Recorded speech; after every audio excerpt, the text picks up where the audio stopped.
Hey, look, if you guys are anything like me, you have found it harder and harder to turn around recently without seeing words like free range, farm to table, organically produced, especially here in Colorado.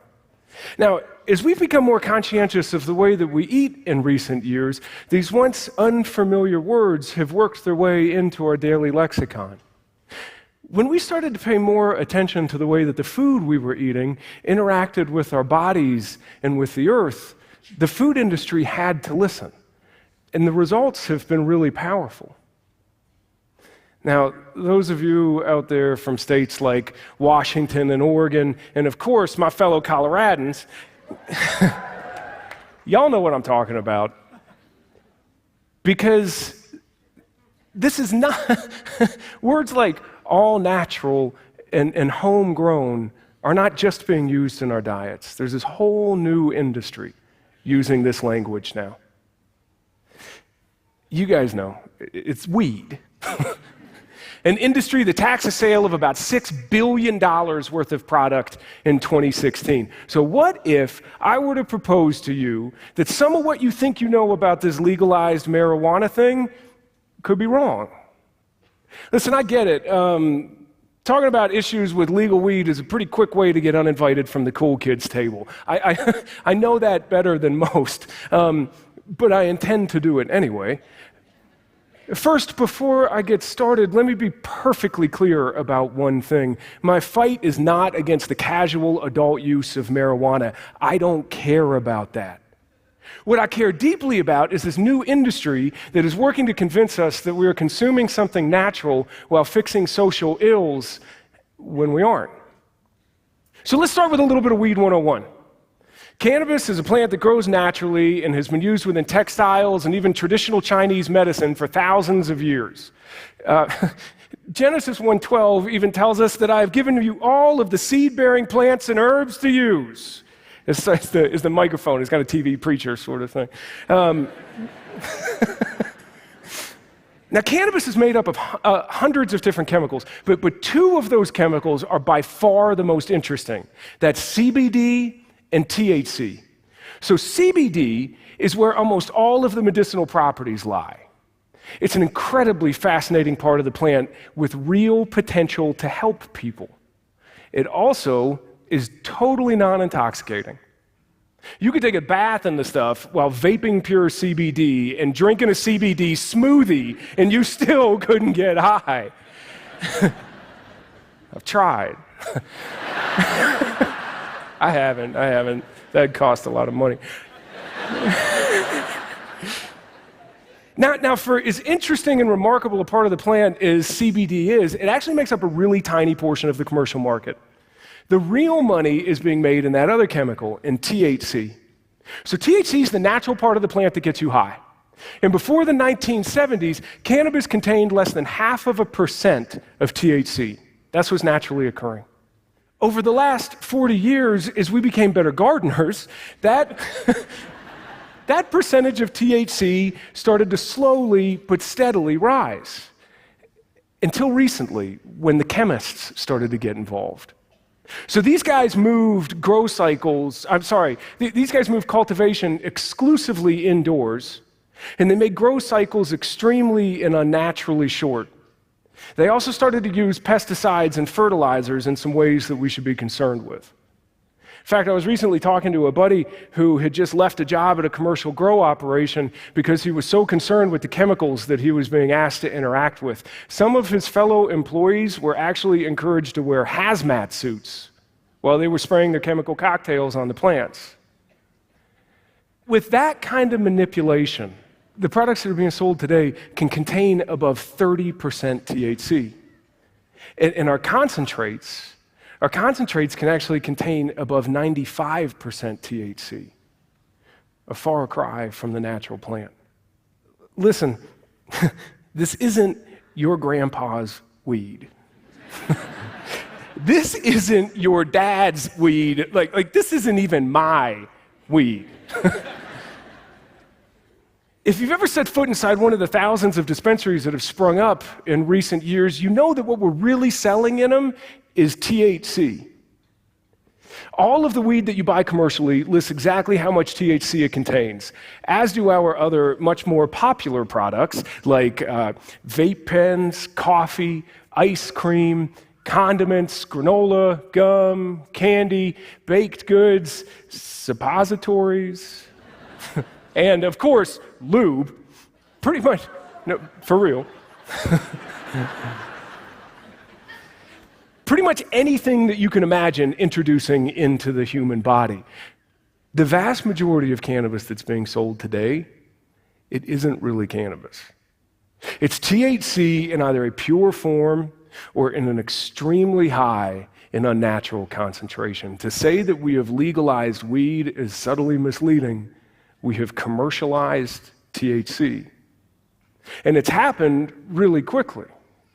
Now, the reason why the commercial market has so rapidly exploded is because there is a hell of a lot of money to be made in satisfying and increasing our desire to get high. And that money's no longer really being made by the mom and pop shops.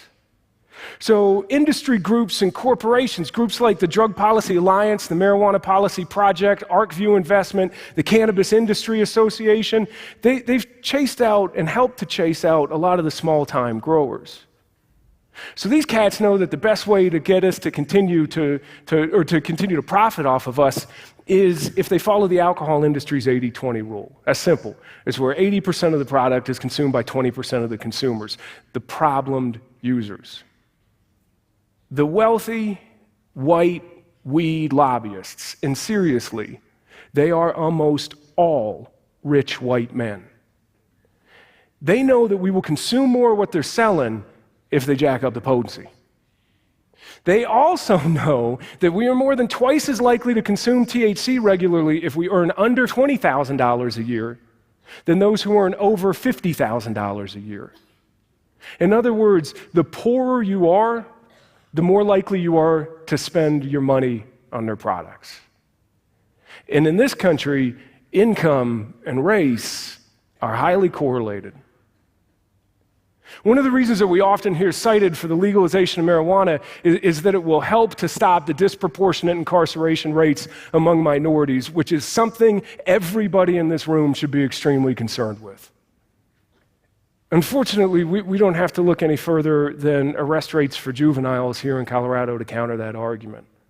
According to the Colorado Department of Public Safety, since we opened retail in 2014, almost all of which are in poor minority neighborhoods, we saw an 8% reduction in the arrest of white kids for all weed-related activity.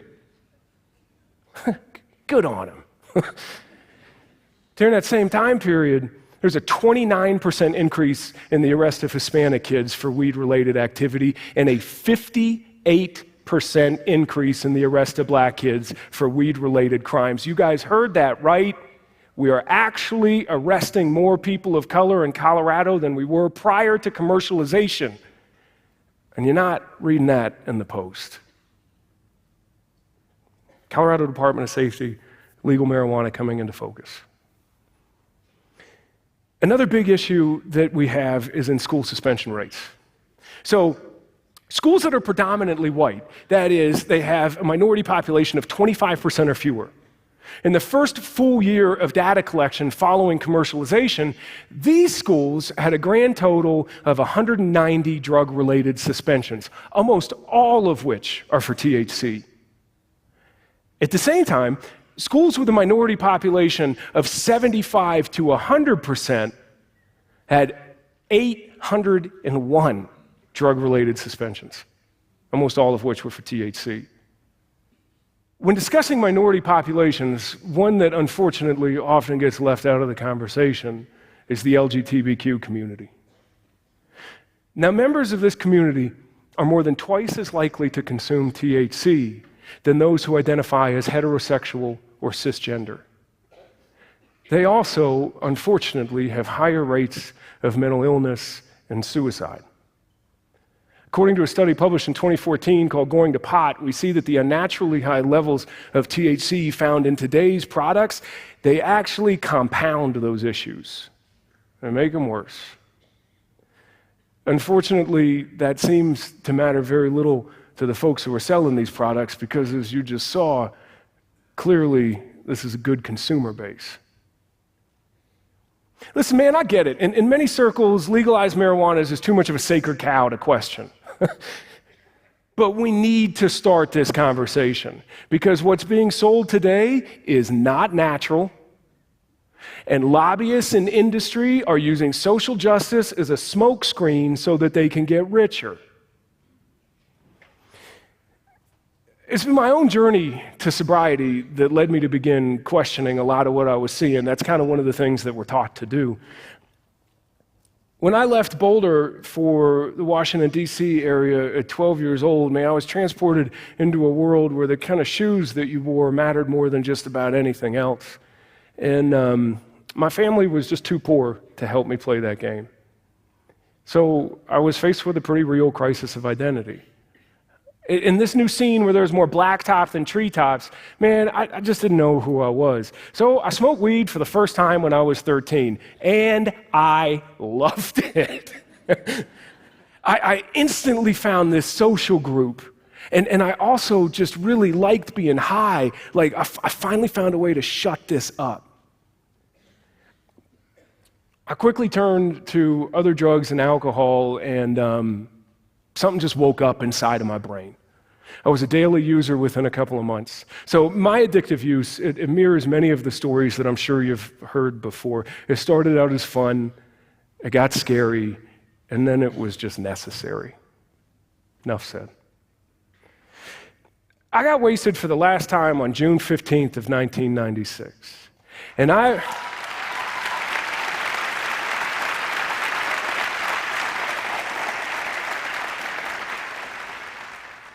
Thank you. And I've spent the last 21 years trying to both put my life back in order as well as trying to find some peace in this world. And one of the ways that I've done that is by working inside of nonprofit drug and alcohol treatment for the last 10 years with groups like Phoenix Multisport, the University of Colorado Hospital, and NowGap, the National Association for Lesbian, Gay, Transgender, Bisexual Treatment Providers and their allies.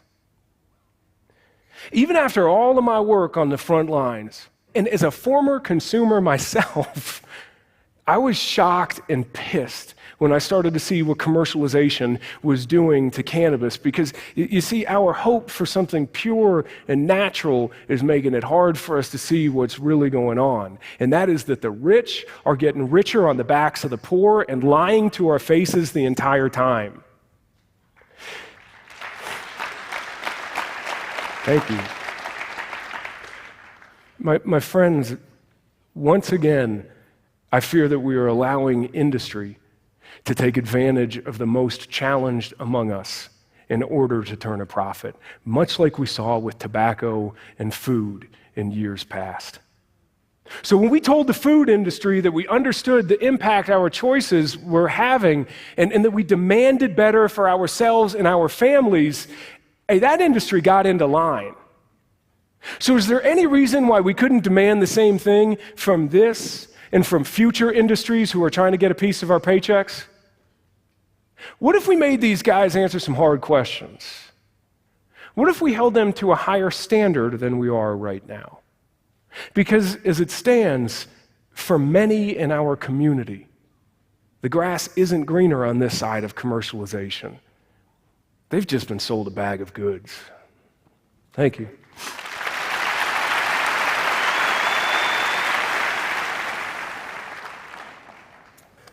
I know this is a sensitive topic, but a very important one, so thank you for bringing this up and helping us explore it. You know, a lot of folks are experiencing health benefits from marijuana and cannabis. What would you say to that part of the community? I'm actually really glad you brought that up. I think one of the most important things that we can do right now is to separate out medicinal and especially what's happening in some of the advances that are being made using parts of this plant and even some whole plant medicines from the commercial market for THC. And that's, I think, like crucial. We got to stop putting them together and we got to say, okay, here's the part about getting high and here's the part about the medicine.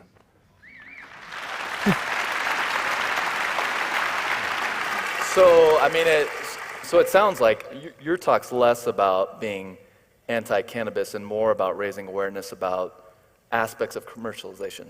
Is that a fair way to put it? Yes, so I am not the anti-weed guy. I'm the pro-logic guy. For me to cast stones, listen, I'm a drug addict. I don't get to do that, and I don't want to do that. But what's bothering me and what's so hard for me is to see the way that we're just embracing without asking the hard questions, when if this was another industry, we'd be holding their feet to the fire on some stuff. And no, I'm not the anti-weed guy. I'm the pro-thought guy. So think. I don't even care if you're smoking when you do it, just as long as you're an adult. As long as you're an adult, just think.